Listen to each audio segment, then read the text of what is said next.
Hello, hello, hello, everybody. Welcome back. Wow, what another great day. Day two was amazing. Thank you all for showing up. Um, so I wanted to set this time for you to ask your questions. If you have any questions for any of the panelists, you can share them now, and whoever is live will be able to respond. And if they're not live, then we can share the questions with them. Okay.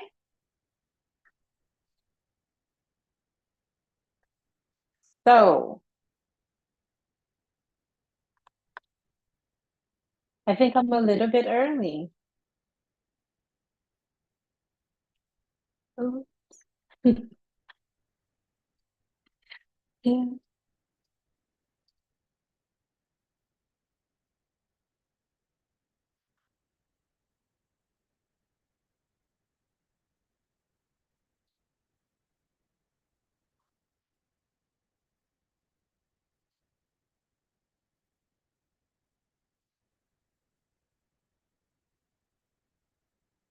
I'll just wait like 6 more minutes.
All right, all right, all hello.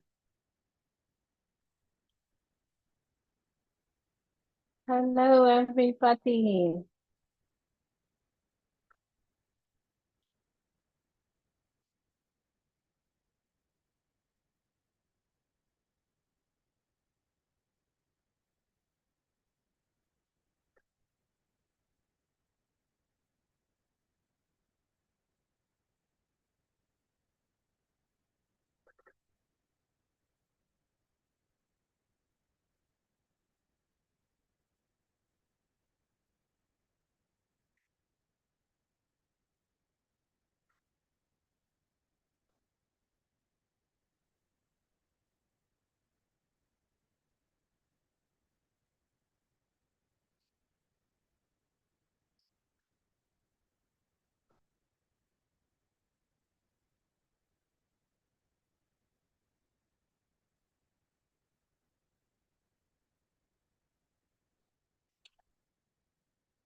Oh my goodness.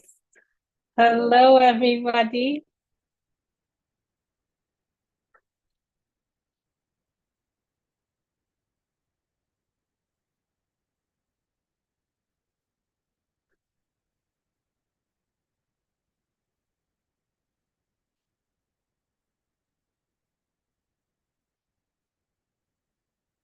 So it looked like I was here a little bit early. So I just took the time to check emails and whatnot. But I'm so glad that you're here. I'm so glad that we can answer some questions. And that's why I set aside this session. Um, we This is for you. I'll just put it that way. This session is for you. So if you have any questions for the speakers, please share them and then we'll make sure that the speakers get them. Or if, hi, Patty, I see you're here live. So if you have any questions for Patty, she'll be able to answer you live. In the future, we can definitely have the speakers on here live, but for now, I wasn't really sure what what it would look like, how people would respond, if people would be online live to ask questions, or if it would just be more of answering questions that people shared previously. So some of the questions that I'm seeing in the chat, we sent them to the speakers. Like, I really love the way Patty responded to the question. So if you're still here and you didn't see Patty's responses, yes, Patty is BCBA. She's supporting parents. Let me know of any questions. That's what she says. So if you have any questions, let her know. Somebody asked about safe way for letting your child explore. Patty mentioned that you still need to think about safety. Oh, Patty, someone just asked you a question. How did you get into the work that you do? That's such a good question. I really loved this question for, I believe it was for someone was saying that they're so busy. How do they reconnect with their kids before they stop wanting to talk to them? And our teacher for the day, I can't remember who it was, but I'll get her name. And then she also shared a link. It was Stella, yes. And she shared a link to her ebook, which I've also shared via email now. But she said something that was so good. She said, let me be real with you for a moment.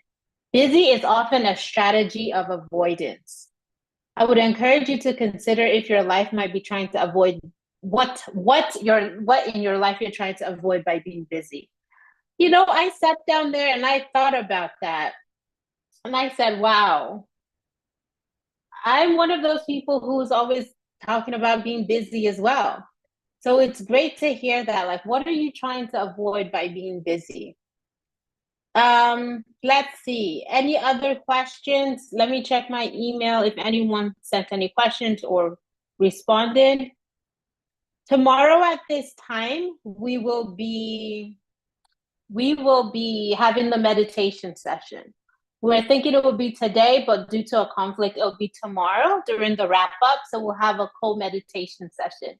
If you're interested in being a part of that, make sure you come in tomorrow. And if you'd like the Zoom link, send me a message and I can share the Zoom link for you to actually be on Zoom with us.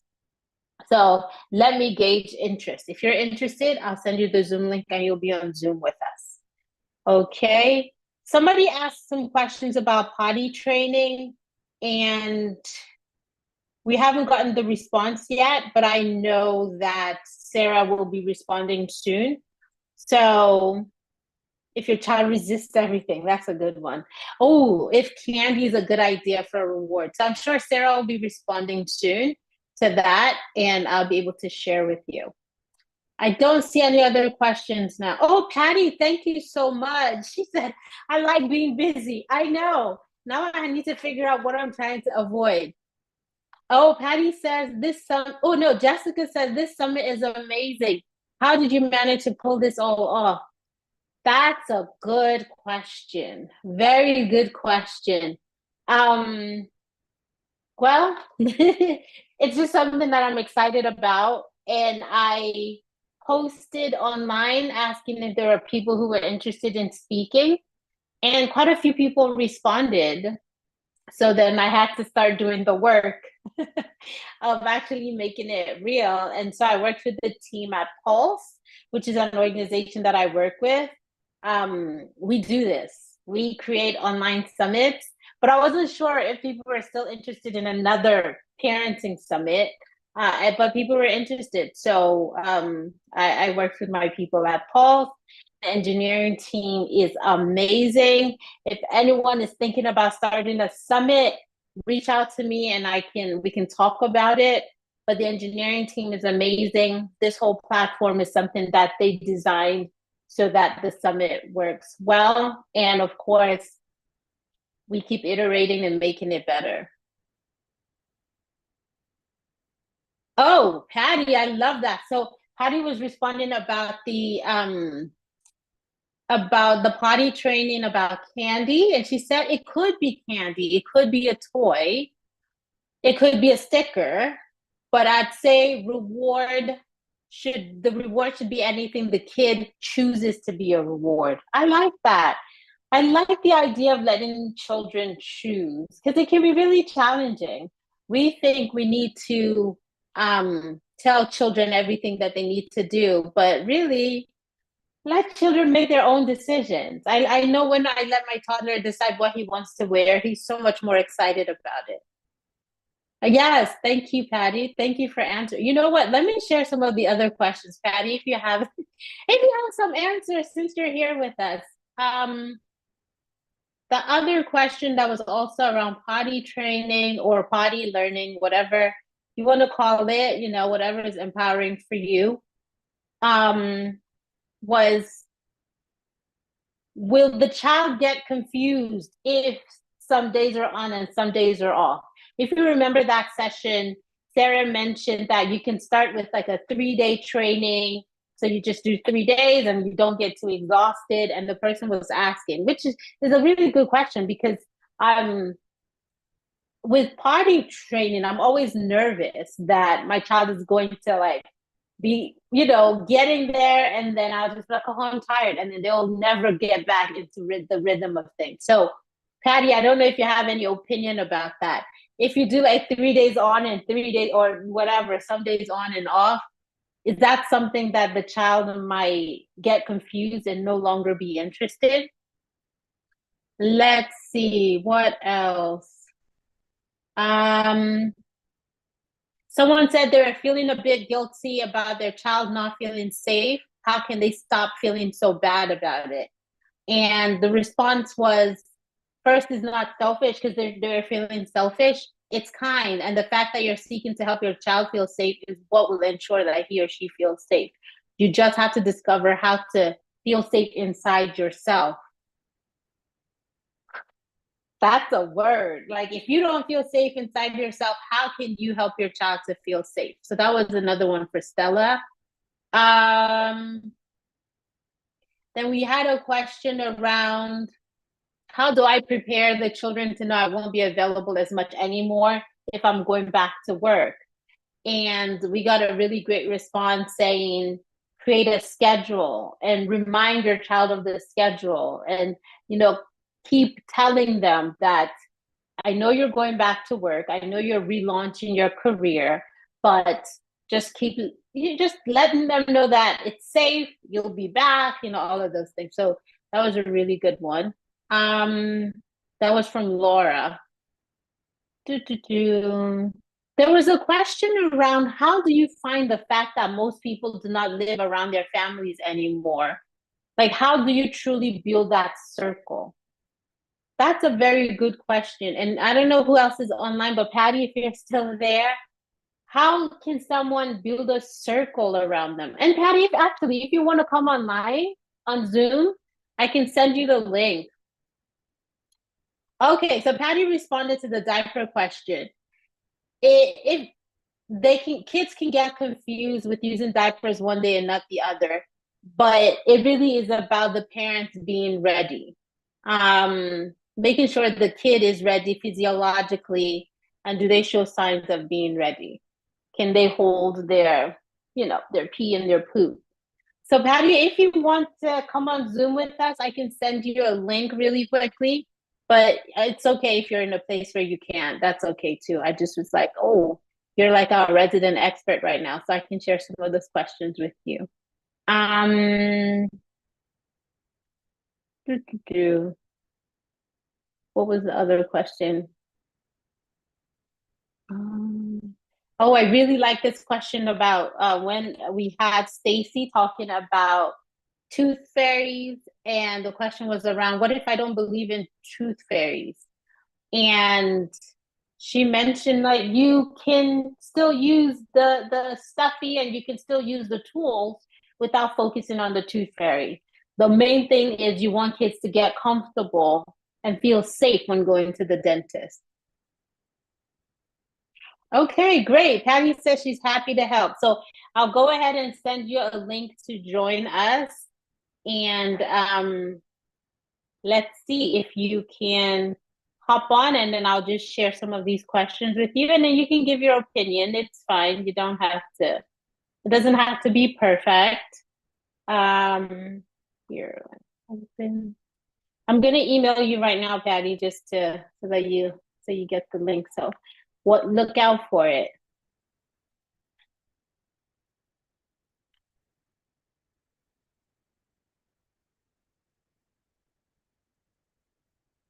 And let me know if you don't get it in the next like 2 minutes or so. Okay, while Patty's coming to join us,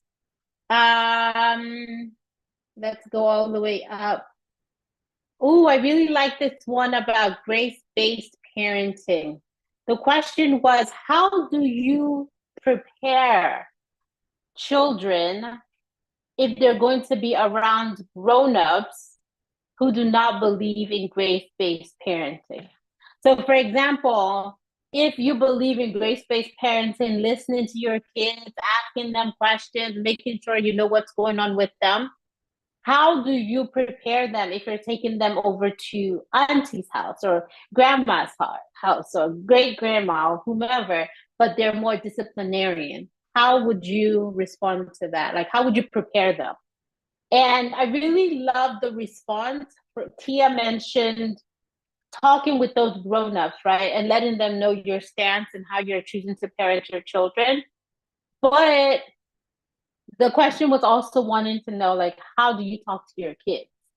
Okay, Patty, I think you're in now. Let's see. Let me. Okay, I'm bringing you up as a panelist.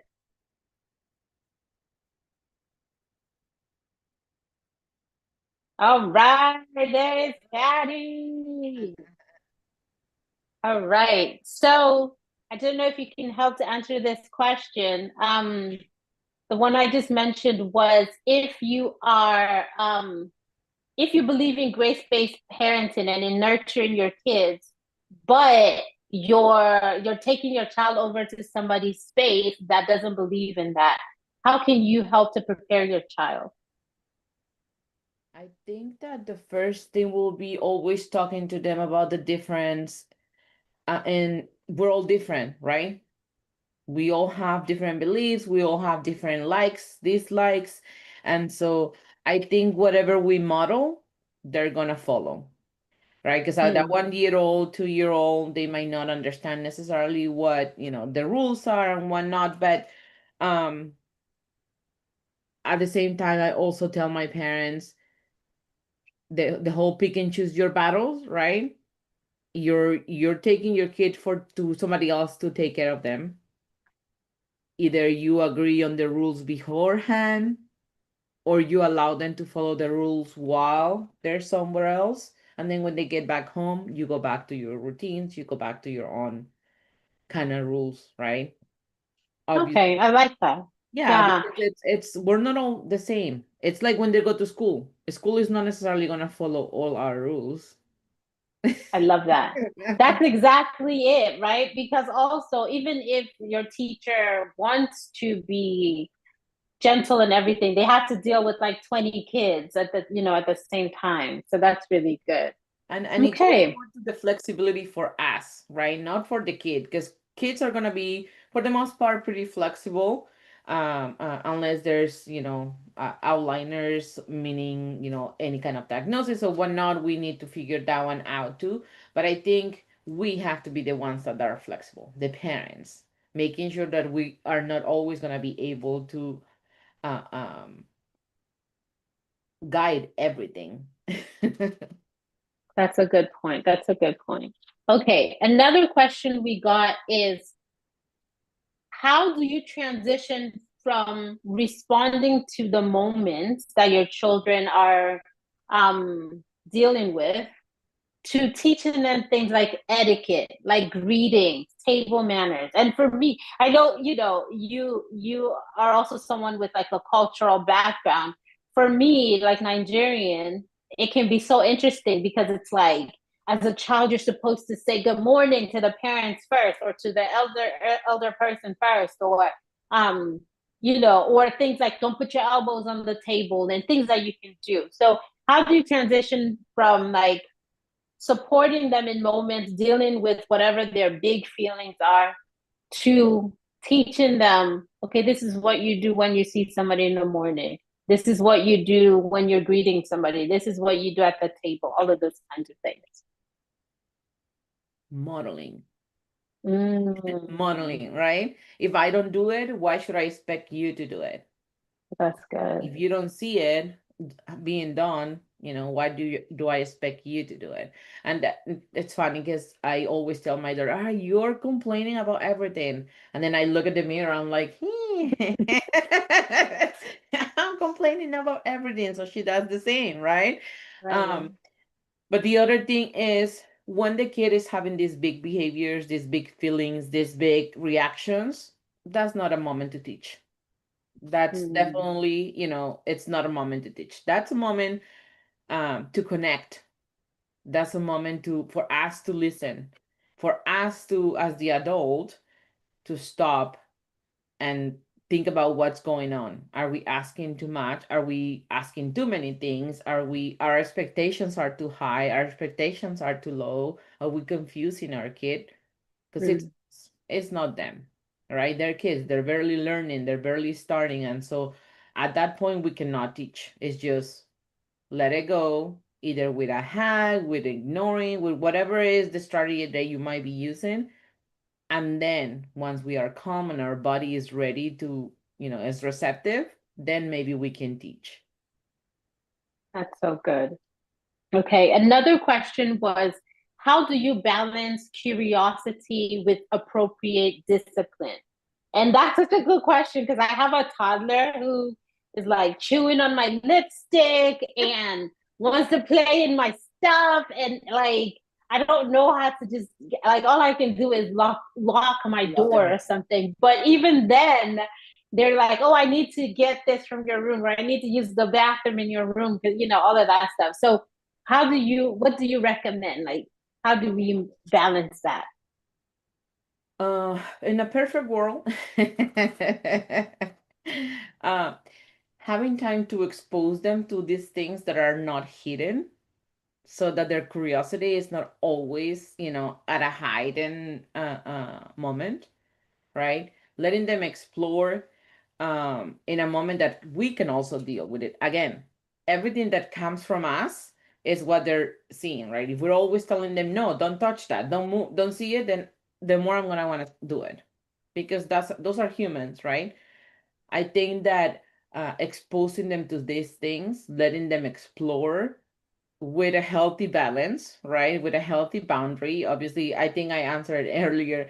I'm gonna let them explore in a pool with floaties and looking at them. But I'm not gonna let them do that in the ocean, right? Because there's difference. There has to be still some balance, some rules, and some uh, um, guidelines for that. But I think that giving them appropriate things to explore. Hey, you can, this is for mom, but this is for you. A box with Mm. other things that they can explore with, toys that are also,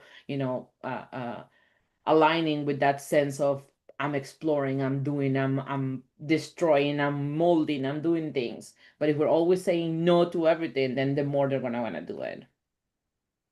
Yeah, so just like I don't know where that person was going, but even just adding to it, we might have all these things that are appropriate for the child. And we're like, here you have your own key that is not, doesn't have sharp edges that you can play with. Here you have your own markers that are washable, but then they don't want to play with that. They want the lipstick to write on the wall and like stuff like that. So how do we handle that?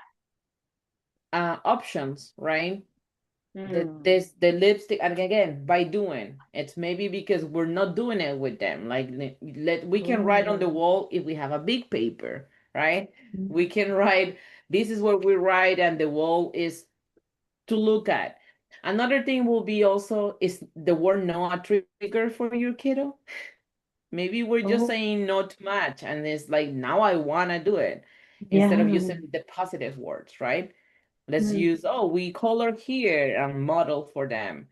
I tend to teach this to parents, but sometimes it is hard to do it at home, right? I'm telling my kid, do it over there, but I'm doing it over here, at the table, and she wants to do it here too. And so that's when I need to stop and be like, okay, let's do it together. And then her curiosity will be gone, right? Because I'm letting her do that. Oh, that's a good point. Okay. Wow, my toddler is shouting in the background. But what would you say about sign language? Somebody else asked about that. Um, uh, Having babies learn sign language early. Do you think it helps the children communicate better? Yes, definitely. I'm all about um helping them communicate, whether it's with pictures, with signs, with a different language, with an AAC device, which is the tablets with the pictures, anything that will help them communicate. Definitely, it's a plus. Sign language is another language, and kids, having 2, 3 languages is best. Their brains are developing, so they're like little sponges. They're gonna learn. Nothing is gonna confuse them. Nothing is going to make it worse for them. At the end of the day, they're gonna be able to communicate, and the frustration is gonna be less. Okay, give me a second.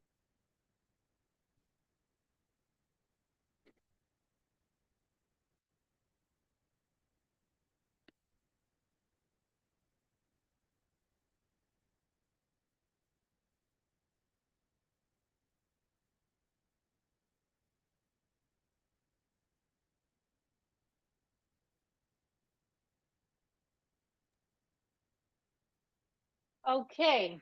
All right. So then the next question was, let's see. I think I da da da da da da da. Oh no, I scrolled past it. Oh yes, arguing in front of your children.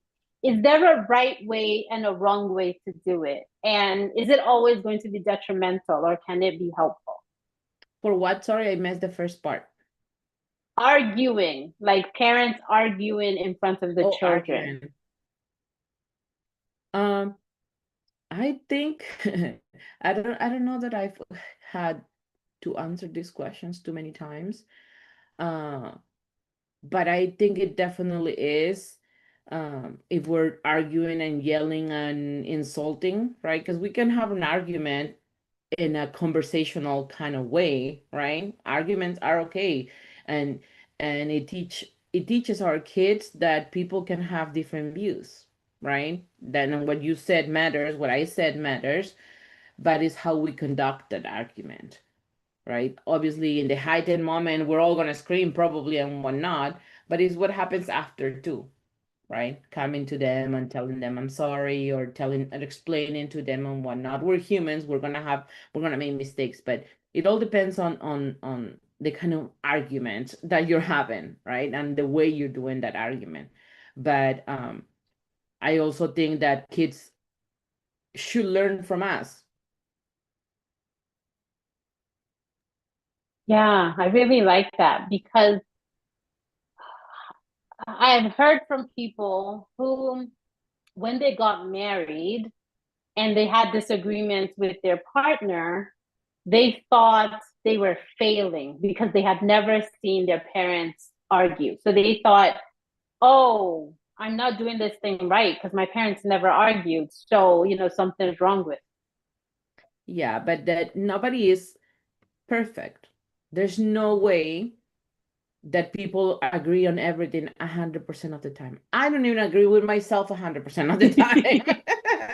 Right? Right. Sometimes I'm like, why did I do that? And then it's like, okay, it was dumb of me of doing it, blah, blah, blah. Imagine with another person. So again, it has to do with how you conduct yourself on those arguments, right? When you're having that discussion. That's what you want to teach your kids. I like that a lot. Okay, so let me see if we have any new questions. I'm not seeing any new questions.